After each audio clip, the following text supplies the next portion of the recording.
Akhirnya, mantan Gubernur Sumatera Selatan, Alex Nurdin, menjalani sidang kasus dugaan korupsi perusahaan daerah pertambangan dan energi, serta dugaan korupsi pembangunan Masjid Raya Sriwijaya Jakabaring, Palembang, hari ini, Kamis 3 Februari 2022. Digelar secara virtual, Alex disidang di hadapan dengan 5 orang majelis hakim. Dari pantauan di halaman gedung pengadilan, sidang ini mendapat pengawalan dari aparat kepolisian.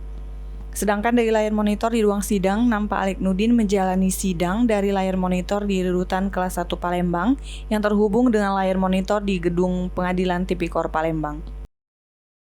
Menggunakan kaos putih yang dilapisi kemeja warna senada, mantan orang nomor 1 di Sumsel tersebut mengikuti jalannya sidang dengan didampingi oleh pengacaranya yang juga ikut menyaksikan sidang dari Rutan Kelas 1 Palembang.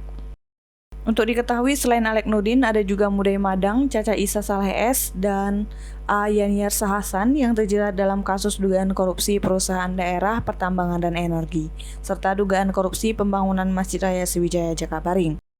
Namun kasus mereka berada dalam berkas berbeda, sehingga dakwaannya dibacakan secara terpisah, di mana berkas Alex Nurdin yang dibacakan pertama kali dalam persidangan ini.